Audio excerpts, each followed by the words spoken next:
नमस्कार। देवरिया की आवाज रेडियो केसरी से प्रस्तुत है स्थानीय हालचाल। पहले मुख्य हालचाल।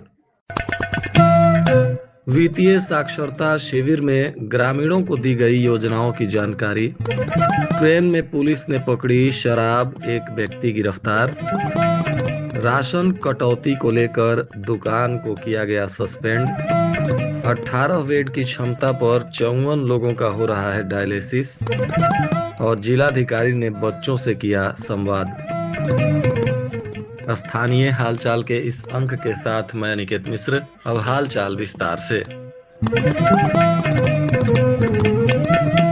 सेंट्रल बैंक ऑफ इंडिया की गढ़रामपुर शाखा में अधिकारियों ने पंचायत सोनहौला रामनगर क्षेत्र में वित्तीय समावेशन एवं साक्षरता शिविर का आयोजन किया। इस दौरान बैंक के प्रबंधक आर.एस. प्रेम, तरकुलवा के खंड विकास अधिकारी तथा ग्राम पंचायत सोनहौला रामनगर के ग्राम प्रधान सहित कई गणमान्य लोग उपस्थित रहे। इस अवसर पर अग्रणी जिला प्रबंधक आर.एस. प्रेम ने उपस्थित ग्रामीणों एवं ग्राहकों को बैंक की वित्तीय योजनाओं के बारे में विस्तार से जानकारी दी। विशेष रूप से सामाजिक सुरक्षा बीमा, अटल पेंशन योजना और ऋण योजनाओं के लाभों को समझाया गया और अधिक से अधिक लोगों को इन योजनाओं का लाभ लेने की अपील की गई।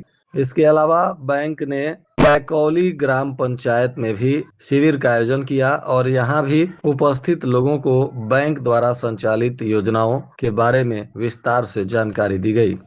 इधर ट्रेनों में पुलिस ने जांच पड़ताल करते समय बिहार में शराब की सप्लाई के लिए जा रहे एक युवक को शराब के साथ गिरफ्तार कर लिया। बताया जा रहा है कि पुलिस ने अब इस आरोपी को गिरफ्तार कर इस पर कार्रवाई शुरू कर दी है। यह बैग में शराब की बोतलें लेकर बिहार में सप्लाई के लिए जा रहा था। तभी पुलिस जांच पड़ताल कर रही थी। पुलिस को देखते ही आरोपी भागने लगा, जिसके बाद खदेड़ कर पुलिस ने इसे दबोच लिया। इसके बैग से 36 बोतल शराब मिली है। पकड़ा गया आरोपी बरहज के गौरा वार्ड नंबर 12 का रहने वाला ईसु बताया जा रहा है, जिस पर अब आबकारी अधिनियम के तहत कार्रवाई की जा रही है। इधर अंत्योदय और पात्र गृहस्थी के कार्ड धारकों के राशन में 5 से 10 किलो कटौती करने के मामले में जिला पूर्ति अधिकारी संजय कुमार पांडे ने सलेमपुर तहसील के ग्राम पंचायत चेरो के कोटेदार महंत कुशवाहा की दुकान का लाइसेंस सस्पेंड कर दिया। गंभीर अनियमितता के संबंध में कोटेदार से स्पष्टीकरण मांगा गया है। बताया जा रहा है कि ग्राम प्रधान बलवंत कुशवाहा ने जन सुनवाई में कोटेदार पर राशन वितरण में कटौती करने की शिकायत की थी। पूर्ति निरीक्षक ने 5 मई को ग्राम पंचायत में जाकर अंत्योदय और पात्र गृहस्थी कार्ड धारकों का बयान दर्ज किया, जिसमें लोगों ने बताया कि 7 यूनिट पर 35 किलो राशन तौल किया गया, लेकिन महज 20 किलो ही दिया गया। कई लोगों ने अलग अलग राशन कटौती की शिकायत की, जिसके बाद यह कार्रवाई की गई है। मेडिकल कॉलेज में रोज किडनी के 54 मरीजों का डायलिसिस होता है। इसके लिए 18 बेड का डायलिसिस सेंटर पीपीपी मॉडल पर चल रहा है। मरीजों का डायलिसिस करने को 1.5 दर्जन स्वास्थ्य कर्मी तैनात किए गए हैं। एक मरीज का डायलिसिस करने में 4 घंटे का समय लगता है। मेडिकल कॉलेज परिसर में पुराने जिला अस्पताल के भवन में किडनी के मरीजों का डायलिसिस करने को लेकर 18 बेड का सेंटर बनाया गया है। यहाँ पर रोज 50 से 54 मरीजों का डायलिसिस किया जाता है। सेंटर के खुलने से जिले के किडनी के मरीजों को गोरखपुर, लखनऊ नहीं जाना पड़ रहा है। यहाँ पर बिहार प्रांत के भी मरीज पहुंचकर डायलिसिस करवा रहे हैं। मरीजों का डायलिसिस करने को 18 स्वास्थ्य कर्मी तैनात हैं। उनकी 8-8 घंटे की 3 शिफ्ट में ड्यूटी लगाई गई है। एनआईसी कलेक्टेरिएट के सभागार में जिलाधिकारी दिव्या मित्तल ने पीएम केयर फॉर चिल्ड्रेंस योजना के बच्चों के साथ बातचीत की। संवाद कर जिलाधिकारी ने एक एक बच्चों से उनके शिक्षा, स्वास्थ्य और पुनर्वासन संबंधित कई बिंदुओं पर स्थिति जाना। पैतृक संपत्ति की सुरक्षा और अन्य बिंदुओं पर भी बातचीत की गई। बच्चों ने निर्भीक होकर अपना नाम, शिक्षा और अपने पते के बारे में बताया। जिलाधिकारी के पूछने पर एक बालिका ने बताया कि वह माननीय प्रधानमंत्री जी से मिलना चाहती हैं। जिलाधिकारी ने बच्चों के समस्त बिंदुओं पर चेकलिस्ट के माध्यम से मासिक रिपोर्ट प्राप्त होने वाले सूचना को त्रैमासिक रूप से चेकलिस्ट के अनुसार परिवारों में जाकर उनसे संपर्क कर उनकी समस्याओं से अवगत होते हुए अपनी विस्तृत आख्या की प्रति जिला बाल संरक्षण इकाई को उपलब्ध कराए जाने के निर्देश दिए। उपस्थित समस्त नोडल अधिकारियों को कहा गया कि चेकलिस्ट के माध्यम से सूचना प्राप्त करें। साथ ही बच्चों को भरोसा दिलाया गया कि उनको किसी भी प्रकार की कोई समस्या है तो वह संरक्षण अधिकारी के दूरभाष नंबर पर भी शिकायत कर सकते हैं।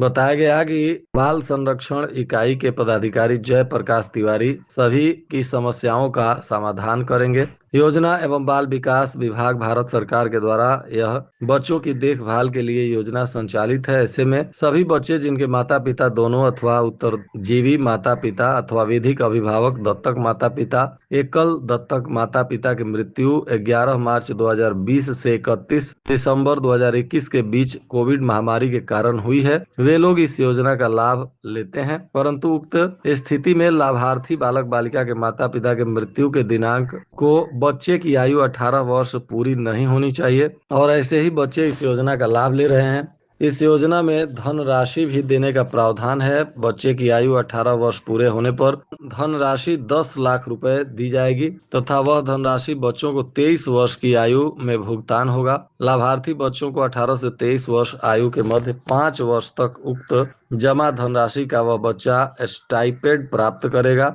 जनपद में उक्त योजना के अंतर्गत 1 बालक और 8 बालिका इस योजना से आच्छादित हैं, जिनसे मुलाकात कर जिला पदाधिकारी ने स्थिति को जाना। पुलिस अधीक्षक के निर्देशानुसार यातायात को सुगम और सुरक्षित बनाने के लिए लगातार जांच पड़ताल कराया जा रहा है। आज भी यातायात प्रभारी गुलाब सिंह ने मय यातायात पुलिस के साथ दुर्घटनाओं की रोकथाम को लेकर अभियान चलाया, जिसमें दोपहिया वाहनों पर बिना हेलमेट, बिना ड्राइविंग लाइसेंस और 3 सवारी चलने वालों को पकड़ा गया और उन पर कानूनी कार्रवाई की गई। जिला विद्यालय निरीक्षक के द्वारा मांगी गई सूचना का जवाब नहीं देने वाले संस्कृत विद्यालय के आधा दर्जन प्रधानाध्यापकों का जुलाई महीने के वेतन को रोक दिया गया। एक व्यक्ति के द्वारा आरटीआई लगाकर जिले के सभी संस्कृत विद्यालयों के मान्यता और भवन से संबंधित जानकारी मांगी थी, जिसका जवाब इन विद्यालय के प्रधानाचार्यों ने नहीं दिया, जिसको लेकर इन पर कार्रवाई की गई है।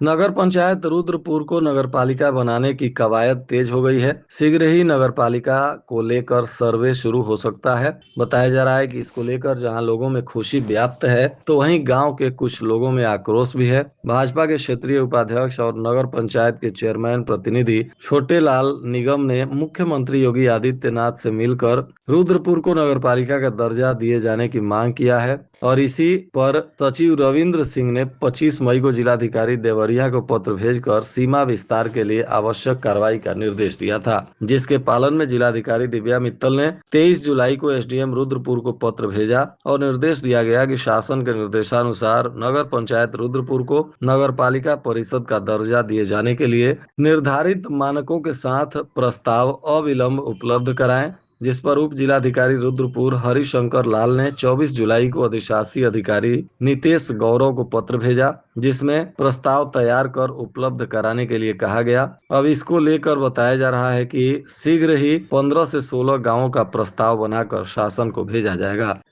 पुलिस अधीक्षक विक्रांत वीर के निर्देशन में अपराधियों पर कार्रवाई करने के लिए लगातार अभियान चल रहा है। इसी कड़ी में 3 अभियुक्तों के विरुद्ध फिर से गुंडा एक्ट में कार्रवाई की गई है। जिन पर यह कार्रवाई हुई है उनमें अभिषेक राव उर्फ बिक्की राव पुत्र राजेश राव, यह बोड़िया अनंत थाना कोतवाली जनपद देवरिया का रहने वाला है। दूसरा अवनीश राव उर्फ निक्की राव पुत्र राजेश राव, यह भी इसी गाँव का निवासी है। इन दोनों पर गुंडा एक्ट में कार्रवाई हो रही है। तो वहीं भटनी पुलिस भी अभियुक्त इंद्रबल यादव पुत्र रामानंद यादव साकिन चौरिया थाना भटनी जनपद देवरिया के विरुद्ध गुंडा एक्ट में कार्रवाई कर रही है। राजकीय औद्योगिक प्रशिक्षण संस्थान देवरिया के प्रधानाचार्य के राम ने बताया कि व्यावसायिक प्रशिक्षण परिषद उत्तर प्रदेश लखनऊ द्वारा प्रवेश 2025 की अचयनित सूची जारी कर दी गई है। ऐसे अभ्यर्थी जिनका तृतीय चरण तक व्यवसाय आवंटन नहीं हुआ था तथा वे अभ्यर्थी जिन्होंने हाल ही में नया ऑनलाइन आवेदन किया है, उन्हें अवसर प्रदान किया जा रहा है। इच्छुक अभ्यर्थी अपना ऑनलाइन आवेदन प्रपत्र 22 अगस्त 2025 की शाम 5 बजे तक राजकीय ITI देवरिया में प्रहलाद कुमार के पास जमा करें। जमा किए गए आवेदन पत्रों के आधार पर मेरिट सूची तैयार की जाएगी और अभ्यर्थियों का प्रवेश 25 अगस्त 2025 तक पूर्ण कर लिया जाएगा।